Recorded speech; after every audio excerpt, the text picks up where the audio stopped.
egoist olmaq qulağımıza nə qədər pis bir şey kimi gəlsə də, həyatda uğur qazanmamızda bizə kömək edəcək ən böyük silah əslində budur. İzlədiyimiz film, serial, anime fərqi yoxdur. Bizə həmişə dostluğun dəyəri, komanda ilə bir olmağı öyrədildi. Amma bu əsər başqadır. Bu gün dəyərləndirəcəyimiz Blue Lock animesinin fəlsəfəsidir. Videoya keçmədən qabaq videolarımın daha keyfiyyətli olmasını istəyirsinizsə, aşağıdakı linkdən Ko-fi.al saytına gedərək istədiyiniz məbləğdə dəstək ola bilərsiniz. Yox desəniz ki, pulunuz yoxdur, onda sadəcə like atın, abunə olun və məni videonun sonuna qədər bir izləyin.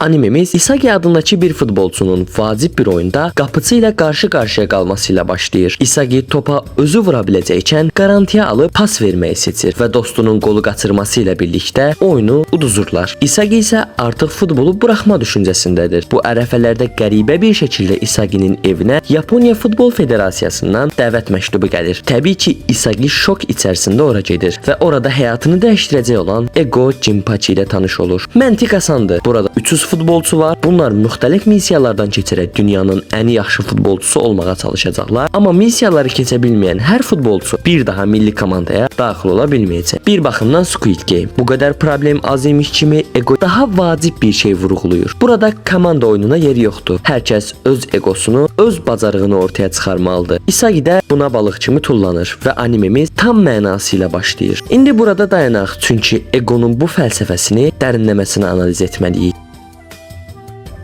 Əslində əsl həyatda bu fəlsəfəni mənimsəyən bir futbolçu var. O da Cristiano Ronaldo'dur. Ronaldo qatıldığı bir çox proqramda özünün ən yaxşısı olduğunu deyir. Çox pas verən bir oyuncu olmadığını, daha çox qol atmağa çalışdığını da artıq hamımız bilirik. Bəzi hallarda ego həqiqətən çox vacibdir. Amma çox egoist olmaq zərərdir. Yəni hər şeyin çoxu zərərdir məntiqi ilə baxsaq. Məsələn, Ronaldo əvvəllər egosu sayəsində nə qədər çox uğur qazandısa, artıq qocaldığı üçün və sadəcə egoistliyindən ötəri futbolu buraxa bilmədiyi üçün sosial mediada son zamanlarda ən ələ salınan futbolçulardan biridir. Bəzən bəzi hallarda egomuzu geri çəkmək yaxşı ola bilər. Egoist olun, amma bu ego normasında olsun. Blue Lock'a qayıtsaq da bunu görə bilərik. Oyuncular bəzən pas vermək və oyunu qurtarmaq üçün egolarını geri çəkib pas falan verirlər. Pas verməyəcək qədər egoist olanların belə pas vermək məcburiyyətində qaldığını görürük. Amma əsas olanı qaçırırıq əslində. Egomuz olmadan həyatda qalmamızın heç bir yolu yoxdur. Keçmiş zamanlardan bəri egomuzdan istifadə edirik. Düşünün, keçmiş zamanlarda yaşayan bir insansınız. Qəbilənizə yemək aparmalısınız. Heyvanı tapırsınız, ovlayırsınız, qarşı qəbilədən 1-2 nəfər gəlir. Əgər burada paylaşmağı seçsəniz, qəbiləniz ac qalacaq. Burada egonuz işə düşür. Şirkətdə işləyirsiniz, yüksəlmək üçün şansınız var. Amma dostunuz əziyyətçi sizin fürsətinizi ələ keçirmək istəyir. Burada egonuz işə düşür. Özünüzü sevməlisiniz, dəyər verməlisiniz ki, başqalarına eyni dəyər verə biləsiniz. Yenə və yenə egonuz işə düşür. Amma egonun sonradan üzə çıxması da bir o qədər təhlükəlidir.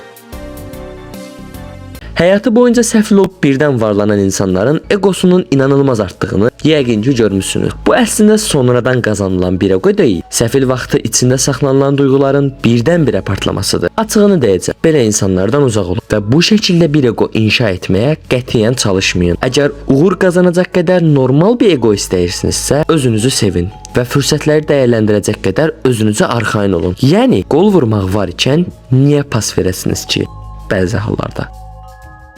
Bu videodan bu qədər olsun. Aşağıdan videoya dəstək olmağı və digər kanallarıma baxmağı unutmayın. Özünüzə yaxşı baxın, salamat qalın.